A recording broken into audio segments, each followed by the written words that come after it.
Listening to Ron McNeil's new song, Hey Bob Dylan. And right here in conversation with Kat, we got Ron. Hey Ron, how's it going? Lori, nice to meet you in person. Kind of, not really in person, but kind of in person. I can see your beautiful face. Oh, well, that's so kind. Thank you so much. Yeah, we've had several conversations on the phone. You're very easy to talk to. Well, thank you.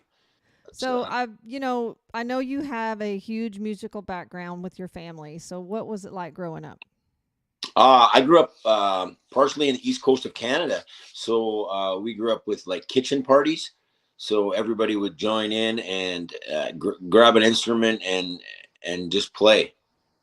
That was the What's a kitchen party? A What? kitchen party is where you sit in the kitchen and somebody starts singing and playing a guitar, and then next thing you know, you've got spoons and pots and pans and mandolins and fiddles and banjos, and everybody from around comes and they gather in the kitchen and they just have a big party. So Big now sing. are you joking about the pots and pans, or are people really Oh no, oh banging no, on them? that really happens. Okay, you got to be a little more specific on that. I got to hear about that. The pots and pans are drums, And what do they use to bang on them? spoons, wooden spoons, and they play. The Wow. spoons are a spoons is its own instrument. Two spoons together and they cluck. So who all in your family plays? Oh, we in New Brunswick, where I come from, is a town called Minto, New Brunswick, and it's on the Grand Lake area. And in that Grand Lake area, we have something called the Country Music Wall of Fame. So anybody that's had any success in music, um, I got inducted in 2019, but I believe I have 7 members of my family that are in the Country Music Wall of Fame in New Brunswick. Really? How many people are on the wall total? Do you know?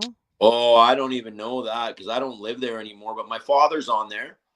A couple of my uncles are on there, and a couple of my aunts are on there, and one of my cousins is on there. And you went on the wall when? 2019. So that was pretty recent. Yeah, it was fun. We went down. My girlfriend and I flew down, and they had a big induction ceremony with about 300 people there, and a big dinner. And then we got to play with a live band, and then we get inducted, and then we get a plaque with our picture and our name and kind of some information about us that hangs on the wall, and they call it the Wall of Fame. So with all those members of your family on there, are y'all kind of like local celebrities? Well, I'm not down there because I'm not even from there anymore. Like I was born there, but yeah, my uncles and aunts are very well known in the music community for and having fundraisers for people when when people are down and out and they need something. My family puts a lot of fundraisers on and stuff like that, and they play everywhere. So what's it like when you grew up in Canada? I've never been to Canada. Well, you should come. I hear it's beautiful. It's awesome. It's an awesome place. I'm glad to be from here, and I love it. It's cold right now. It's -40 where I'm at right now. So Jeez. um, last night loading my gear into my vehicle into my truck at the end of the show was rough. it was um, it was real cold. I didn't know if my truck was going to start last night. That's how cold it was. Yeah, I hate to tell you, but it's like 70 here. Well, I mean, we're in that's shorts outside. a long ways away from where we're at. But we have to Yeah, plug but our trucks. do what? We have to plug our vehicles in the winter if they're outside. Now, is that just the diesel or even the gas? No, even gas. No, we have Really? block heaters to keep it warm, to keep some heat going through there. Otherwise, we'll freeze up. I bet. So now Yeah, like you grew up. We talked.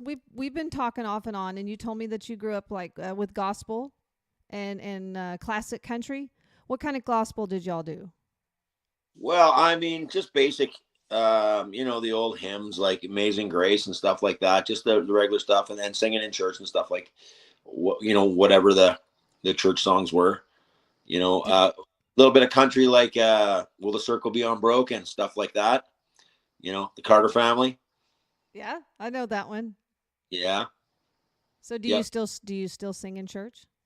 Um. No. No, No. No. I don't go to church enough. don't go to church enough. I'm the same way. I pray, but I, I pray every day. yeah, I do too. I do too. So okay, you're an extremely accomplished writer. Um, and I know you've written for a lot of people. So do you mind talking about the songs that you've written and who you've written them for and where they went? Well, yeah, in my area, I've written for a lot of the local artists up around the Calgary and Alberta.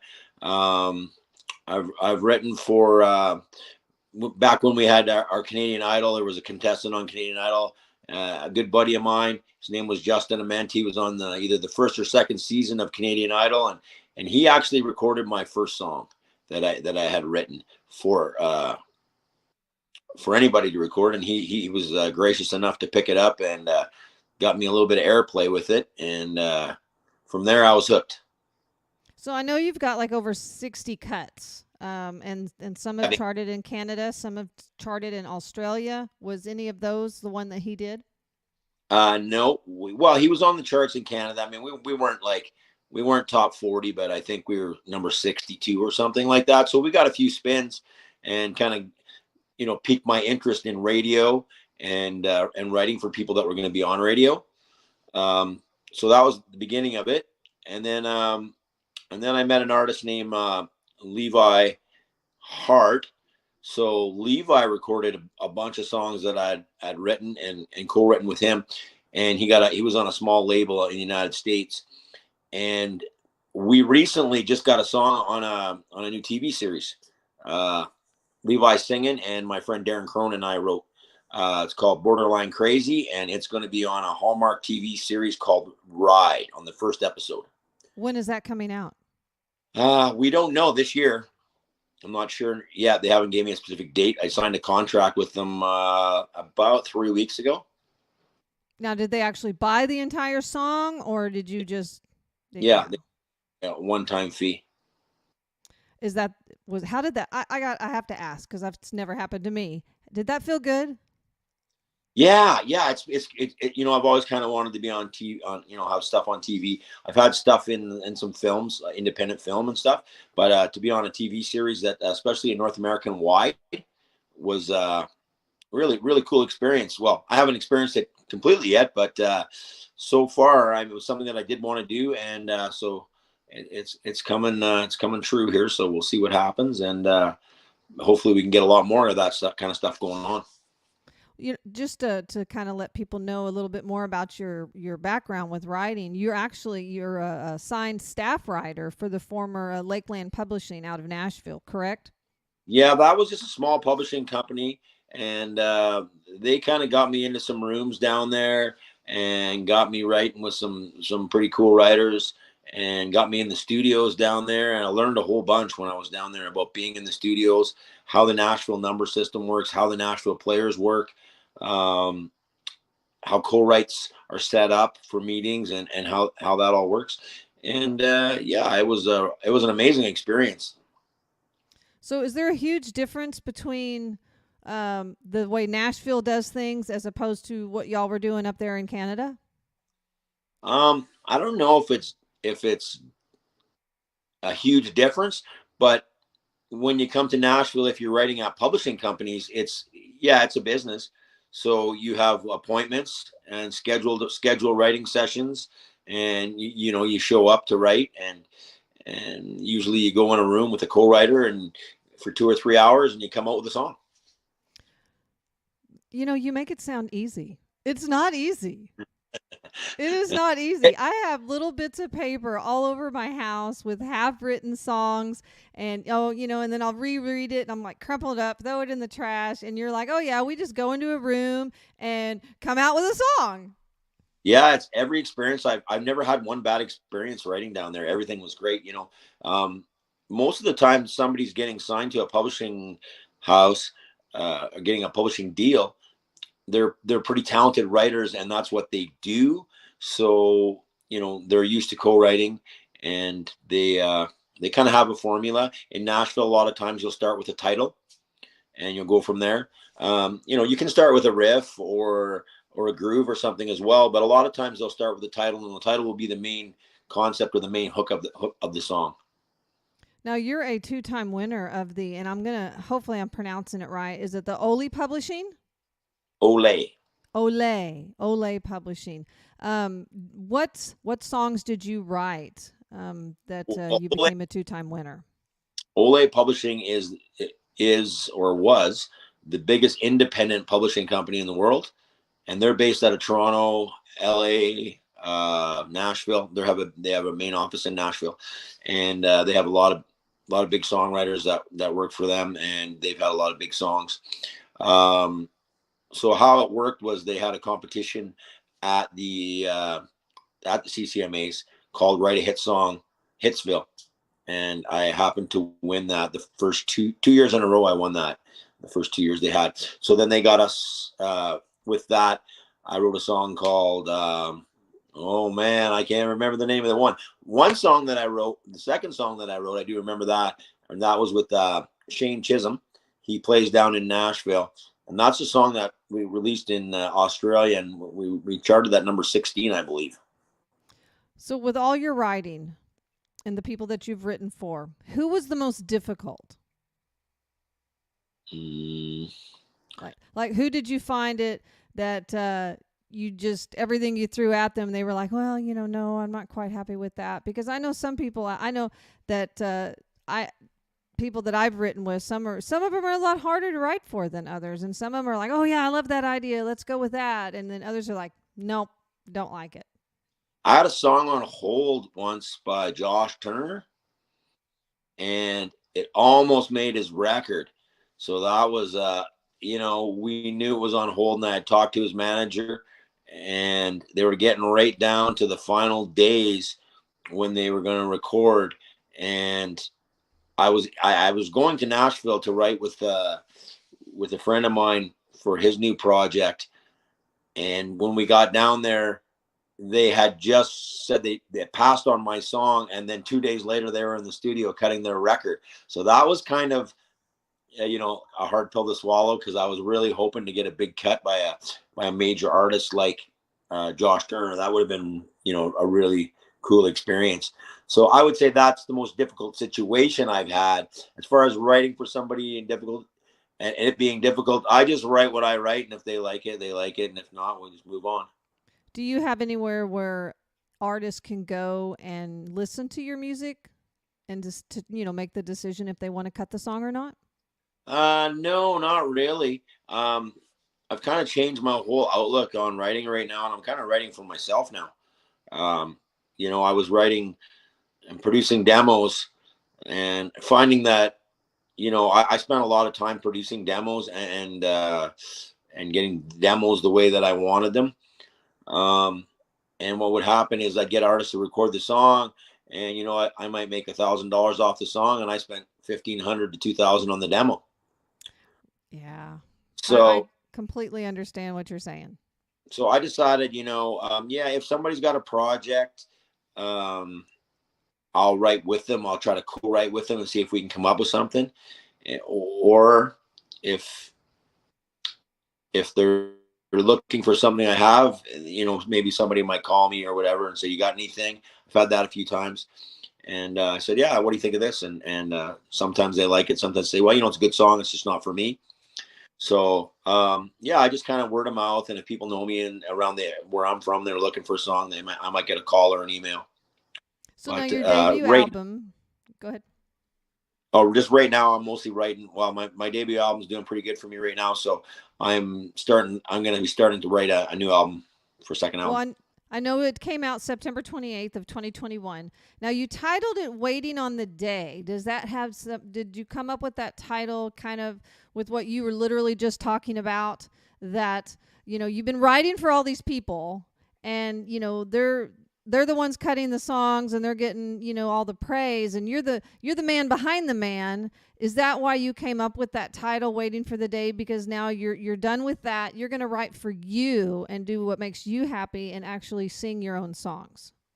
I never really thought of it that way. Actually, waiting on the day for me is more just about redemption and coming into yourself, and after working hard and finding out who you are and what you want to do, just waiting on the opportunity and waiting on the day to have what you want to have and be who you want to be. Tell us about Hey Bob Dylan.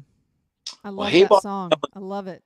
Dylan is an interesting song, the way it came together. Um, I was a big Bob Dylan fan, still am. I love Bob Dylan's writing. Uh, I've watched lots of documentaries on him and, DVDs on him and read and checked him out on YouTube. And I've got a lot of his records and CDs. So I've listened to a lot of his stuff. But I found it very interesting that back in I believe it's 69, uh, when he played the Newport Folk Fest, and he came on with an electric guitar.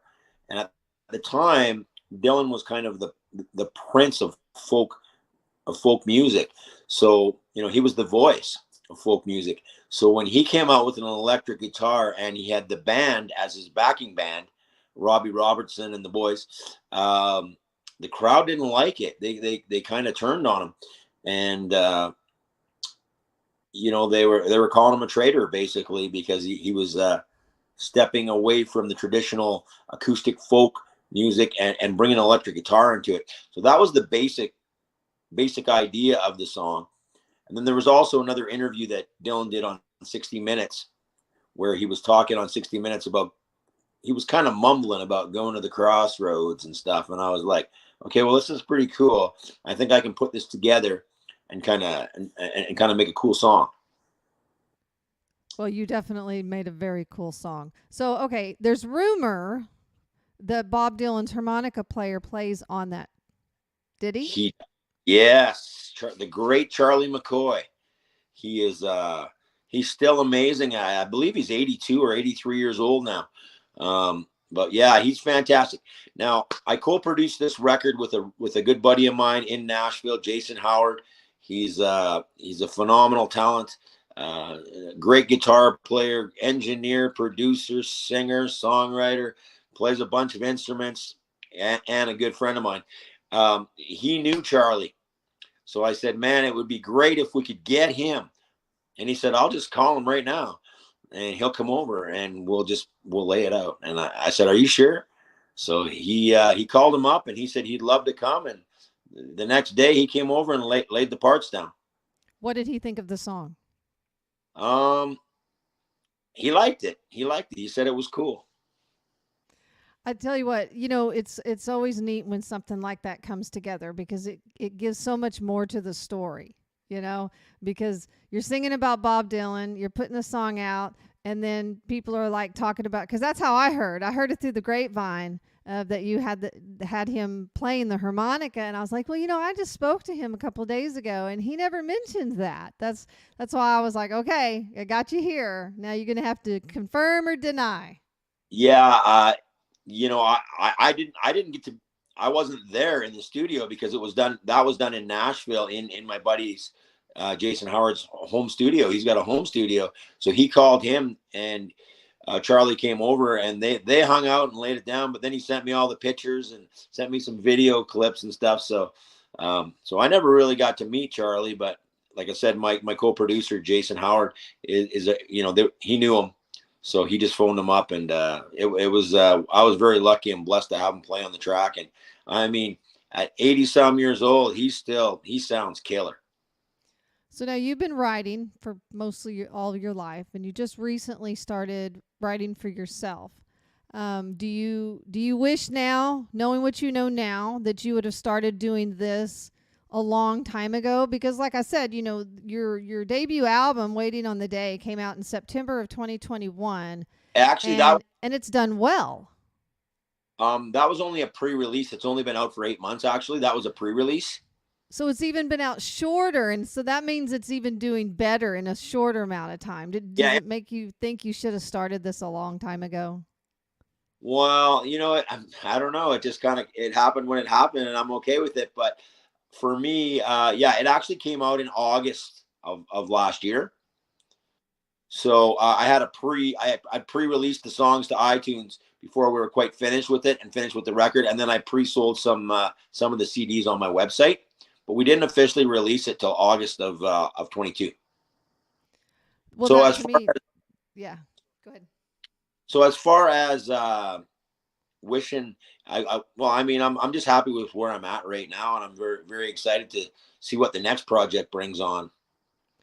Well, now you also have another love. You're a huge supporter of For the Love of the Children Society. Can you tell Yeah, people about that? yeah. I'm actually on the board of directors for the Love of Children Society.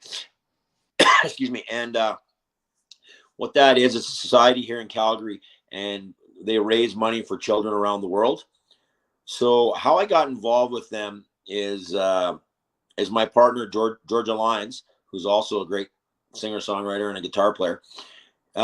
She's a music teacher, and they approached her to write a song for a film about the Love of Children Society. So once I found out about what they do and who they were, Georgia and I collaborated, and we wrote a song for the documentary on the Love of the Children, which ended up winning 2 international awards at the Monaco International Film Fest. So then I got involved with the organization. We've helped. They've actually sold some of my CDs. I've donated some of my CDs, and they've sold some of my CDs, and I've donated some cash to them from my CD sales. Also, my partner and I,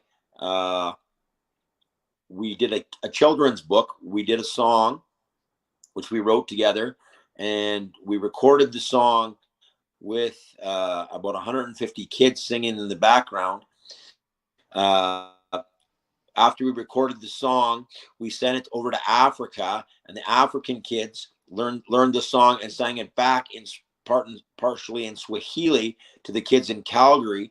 Then we ended up being a sponsor school. My wife, my partner's school, ended up sponsoring their school because she's the music teacher, and then we put it into a kids book. We did a kids book, and we raised some money, and we helped build a classroom for them on their school over there. Now, So, what's the name saying of the all that, kids' I was book? um, oh yeah, this Oh, is come good. on now. You got to know the name of But the book. um, man, I wasn't ready for that. I haven't seen that book in years. Uh, it'll come to me in a second. Now, telling you that whole story about that, um, I wrote the song with my partner, but she did most of the work on that.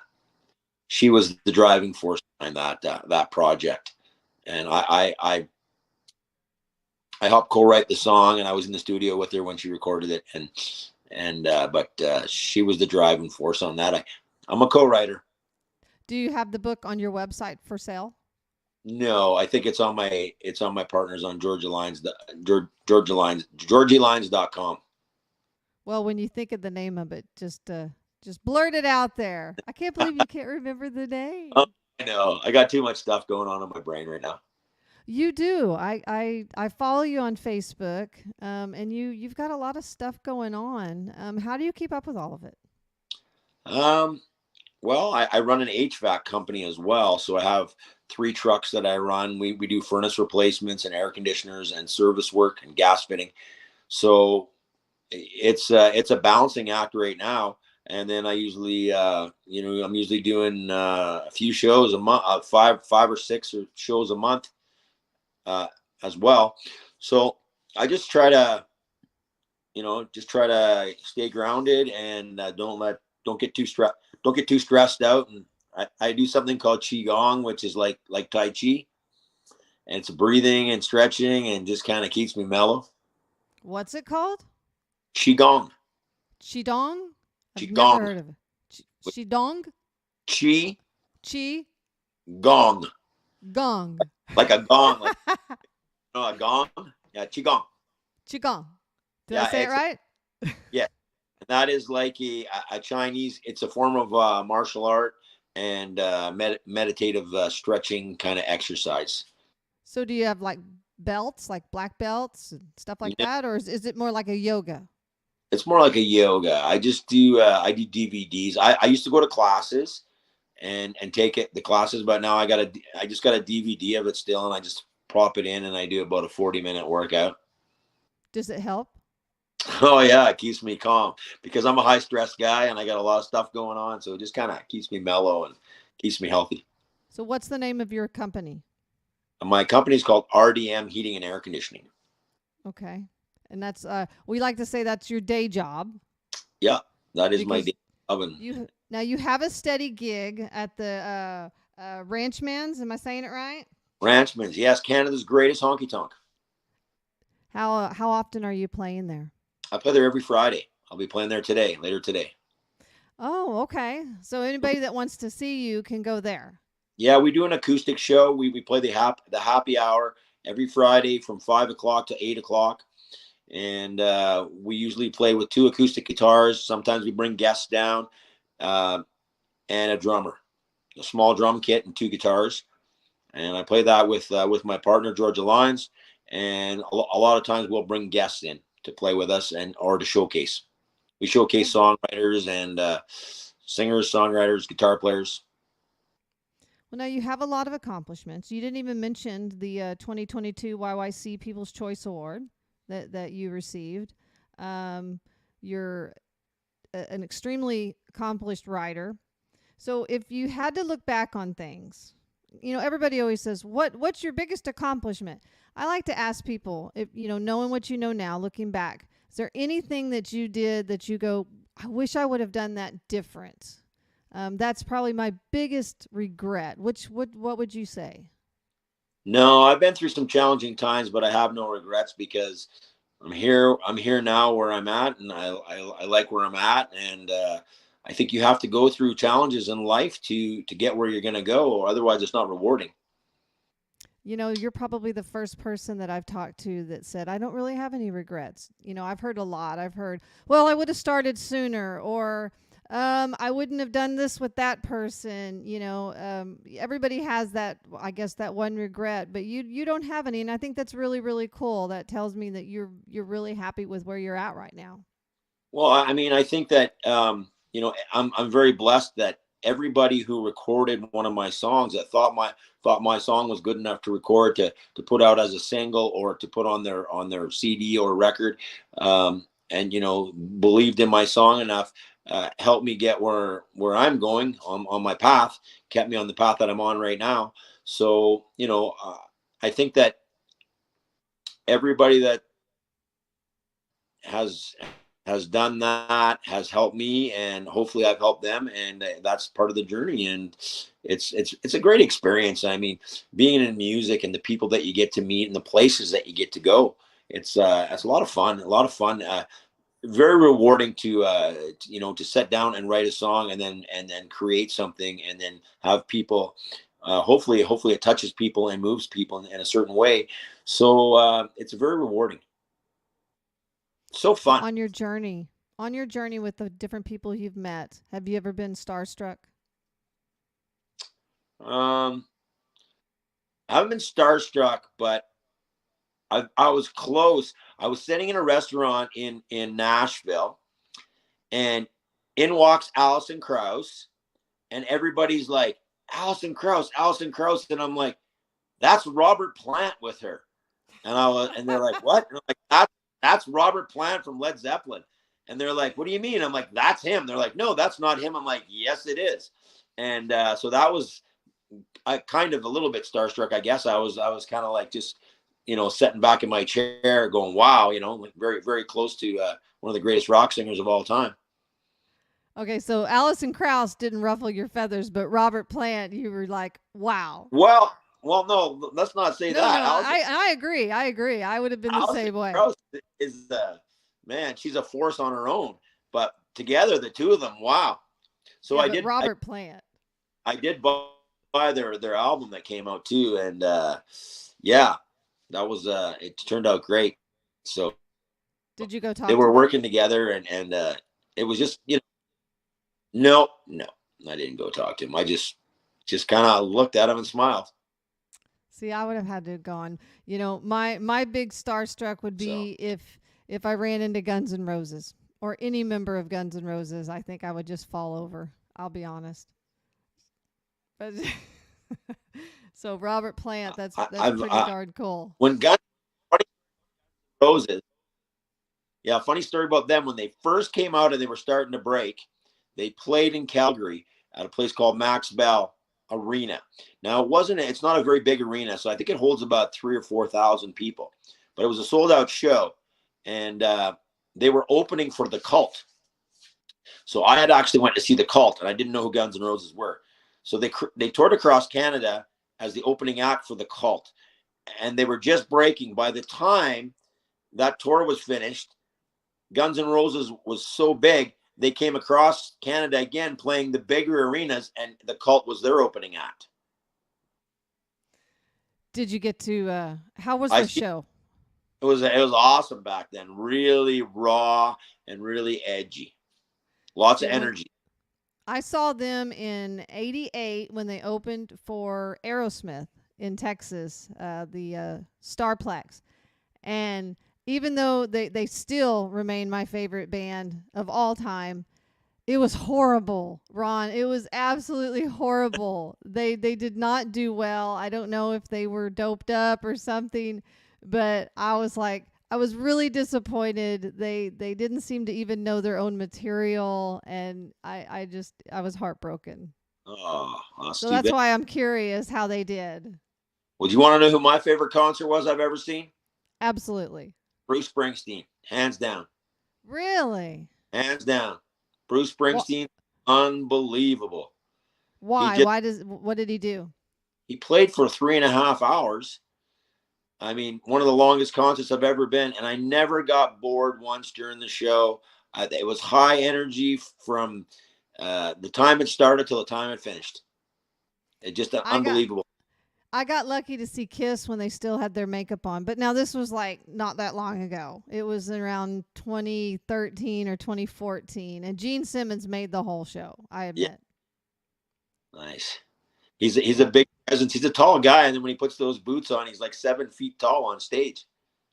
Yeah, he's a force to reckon with. He's extremely intelligent, and he somehow got the band members to sign everything over to him. So everything that comes out that says Kiss, it all goes to him. The others just kind of play for the show. It's almost sad, that he runs it though. But it is what it is.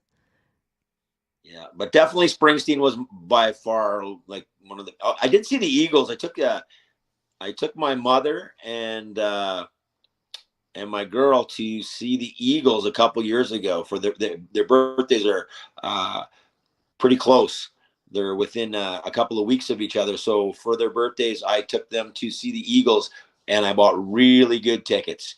And so it was. I spent some money to go to that show, and it was a great show. We had great seats, and the sound was fantastic. That's and Vince Gill was playing with them um, at that concert, and now obviously Vince Gill plays with them at all their concerts or most of their shows. So it was really really interesting to see him play with them too, because he's a big hero of mine as well. So I'm hearing the Cult, I'm hearing Springsteen, I'm hearing the Eagles. So, do you gravitate more to the classic rock as opposed to country? I wouldn't say that. Like I'm a big fan of all music if it's good. Um, I'm a big fan of older country. In my set lists, I usually play Merle Haggard and Waylon Jennings. I'm big fans of theirs. But I like rock music. Um, I like country music. So that's where I think my sound is kind of more Americana. So it's a bit rocky and a bit country. Like on my record, I have two electric guitars on every track and two acoustic guitars, and heavy drums and heavy bass. So I don't have any steel, I don't have any fiddles, I don't have any banjos. So it's kind of rock driven, but maybe with some country lyrics, and my voice kind of has a country tone to it on Well, on some. I can hear that with the Hey Bob Dylan. I really, really, totally enjoy that song, and I get a lot of requests for it on the show that we have on Saturday nights. Laurie's Picks, we play it. I know Dan Dennis, he plays it on his show, which comes on Tuesday afternoons, called the Happy Hour at the Beach. I know JD on Cat, he plays it. Of course, he's on Monday through Friday in the mornings. And, we also played on the Outlaw and Lay show on Friday night. So it's getting a lot of airplay. And obviously, I've just mentioned the shows that are on Cat. But, it's playing everywhere. I mean, like I said earlier, it hit number 5 in Australia. So, I mean, you're getting a lot of airplay. I think people really, really like the song in general, you know. And what I mean by that is it's not the kind of thing where they put it out there and they play it like 3 times in an hour like a lot of these stations do. They just put something on rotation, and people, I know, like me, I'll hear a song and I'll go, "Oh, I don't like that song." And a month later, I'm just singing along because I've heard it so much. I'm not getting that kind of response for Hey Bob Dylan. The response I'm getting is people genuinely like the song.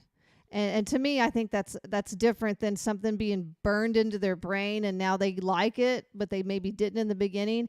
Like I said, I was at the dealership and I said that I had an interview with Ron McNeil. And so they were like, "Well, what does he sing?" And so I bought your song, so it's on my phone. And I played it and they were listening and they were like, "That's a good song. Where can I find that?" And I was like, "Well, you can find it on iTunes." Do you have it anywhere else for individuals maybe that don't buy off of iTunes? Yeah, it's on Spotify as well under Ron A. McNeil.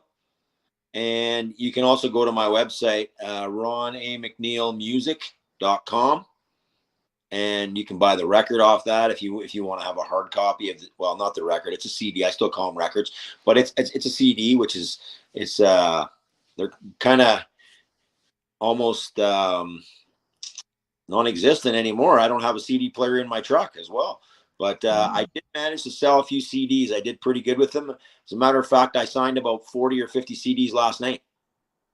See, that's awesome. And like you just said, a lot of people we don't even have CD players in our car anymore. So, you know, Yeah, people are buying it. They like the song, Ron. They truly like the song, and I can't wait for your next release coming out. And I really appreciate you coming on in conversation, and I hope you had a good time. I want to make sure that you come back on, especially then, you know, right before you get your new release that's coming out. Make sure we have that so we can play it, please.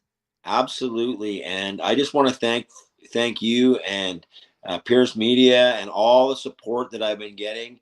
It's just been fantastic, and it makes me feel so good that people are actually, you know, you can spend all your time writing music and recording, but if it's not touching people and they're not getting it and they're not feeling it, then then it's not rewarding. So the fact that you're playing it and sharing it and the response I'm getting is fantastic, and I feel really blessed right now, and I'm really happy and really excited.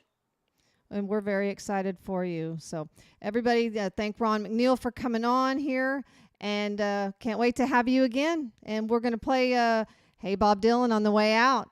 All right, thank you very much, and we'll talk to you soon. Bye bye.